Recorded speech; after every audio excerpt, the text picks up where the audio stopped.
ലെവലിലേക്ക് എത്തും. നമ്മൾ ആവശ്യപ്പെട്ടത് ഈ അരി നിങ്ങൾ പുറത്തു വെക്കാത്ത അരി റേഷൻ കട വഴി വിതരണം ചെയ്യണം. ഒരു കൺട്രോൾ റൈറ്റ് വെറുതെ കൊടുക്കണം നമ്മൾ പറഞ്ഞിട്ടില്ല.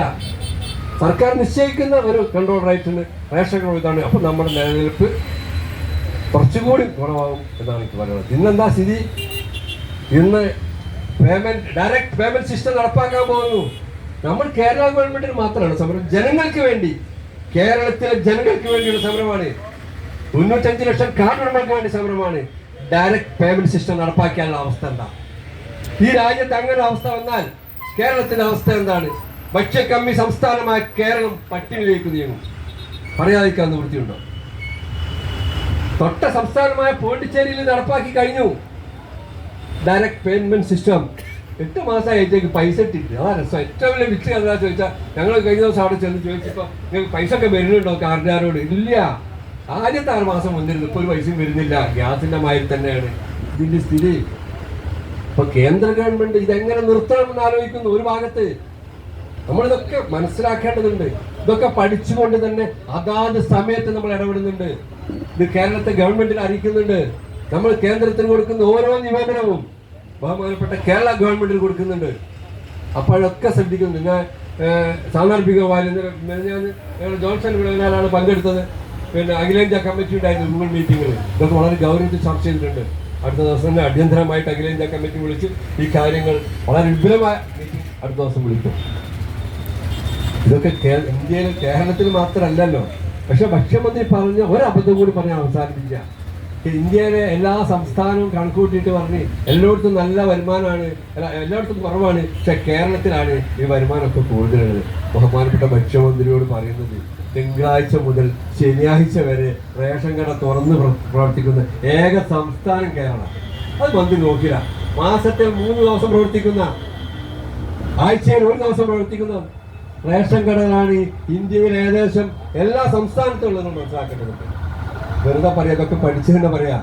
അപ്പൊ അതുകൊണ്ട് ഈ കേരളവും മറ്റു സംസ്ഥാനങ്ങളും കൂടി, കേരളത്തിൽ അതേ കൊടുക്കുന്ന ഗോവ ഉണ്ട്, പല സംസ്ഥാനങ്ങളുണ്ട്. ഞങ്ങളൊക്കെ ഏകദേശം കമ്മീഷൻ നോക്കിക്കൊടുക്കുന്നുണ്ട്. പക്ഷെ അവിടെയൊക്കെ എല്ലാ സാധനങ്ങളും വിൽക്കാനുള്ള അനുമതി ഗവൺമെന്റ് കൊടുത്തിട്ടുണ്ട്, കേന്ദ്ര ഗവൺമെന്റ് കൊടുത്തിട്ടുണ്ട്. കേരളത്തിൽ മാവേലി സ്റ്റോറിന് വേണ്ടി നമ്മളെ ബുദ്ധിമുട്ടിക്കുകയാണ്. കെ സ്റ്റോറിന്റെ വിഷയം സംസാരിച്ചപ്പോൾ ഞാൻ അവസാനം ചോദിച്ചു, കൺസ്യൂമർ ഫെഡിൽ വിൽക്കുന്ന സാധനങ്ങൾ ഞങ്ങൾക്ക് തന്നൂടെ? അപ്പോഴാണ് അവർ കണ്ണുവർക്കടി. കൺസ്യൂമറുടെ എല്ലാ സാധനവും ഉണ്ടല്ലോ, എന്നാൽ കെ സ്റ്റോറിന്റെ എല്ലാം വിറ്റൂടെ? അപ്പോഴാണ് അത് നമ്മൾ പരിശോധിക്കാന്ന് പറഞ്ഞു. നമുക്ക് മാത്രം ഈ ചന്ദ്രശേഖരൻ എന്ന് പറയുന്ന ആ വലിയ മനുഷ്യനെ നമുക്ക് മറക്കാൻ കഴിയുമോ? ഒരു കാലത്ത് റേഷൻ മേഖല കംപ്ലീറ്റ് അടഞ്ഞ് നിർത്തലാവുന്ന ഒരു സാഹചര്യത്തിൽ അന്ന് അഭിനന്ദനായ എൻ്റെ നേതാവ് MP ബഷീർ സാഹിബിൻ്റെ കൂടെ, അന്ന് സംസ്ഥാന ഭാരവാഹി ഒന്നുമല്ല, അദ്ദേഹത്തിൻ്റെ കൂടെ ഈ ചന്ദ്രശേഖരൻ കാണാൻ ചെന്നപ്പോൾ അദ്ദേഹം ഒരു ബനിയൻ മാത്രം ഇട്ട് ഇരിക്കുകയാണ്.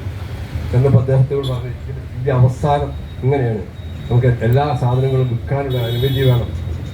അപ്പം അദ്ദേഹം അവസാനം പറഞ്ഞത്, ഉണക്കൽമീൻ വിറ്റിട്ടുണ്ടെങ്കിലാണ്, ഇങ്ങനെ തന്നെ പറഞ്ഞത്, കപ്പയും ഉണക്കൽമീനും വിറ്റിട്ട് നിങ്ങൾ ജീവിക്കണം.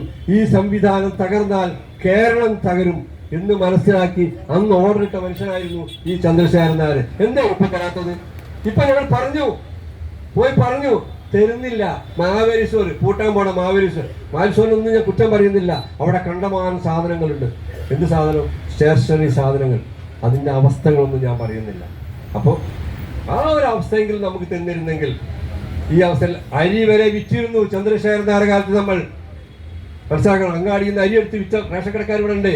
അതിന് വരെ മൗനാനുവാദം തന്ന ആ വലിയ മനുഷ്യൻ ഈ സംവിധാനം നിലനിർത്താൻ പറയാതിരിക്കാൻ, ഈ സമയത്ത് പറയാതിരിക്കാൻ നിവൃത്തിയില്ലാതോട് പറയാണ്. ഇതൊക്കെ ഞങ്ങൾ ആവശ്യപ്പെട്ടതാണ്.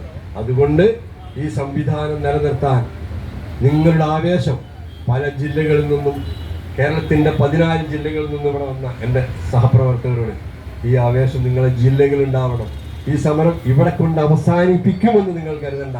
നിങ്ങളുടെ ആവേശത്തോടു കൂടി ഈ നേതൃത്വം ഉണ്ടാകും. ഈ 2 ദിവസത്തെ സമരത്തിൽ സർക്കാരിന്റെ ഭാഗത്തുനിന്ന് അനുകൂലമായ നിലപാടില്ലെങ്കിൽ അനിശ്ചിതകാല സമരവുമായി മുന്നോട്ട് പോകാൻ നിങ്ങളുടെയൊക്കെ സമ്മതത്തോടു കൂടി ഞങ്ങൾ തയ്യാറെടുക്കും എന്ന് മാത്രം പറഞ്ഞുകൊണ്ട് ഞാൻ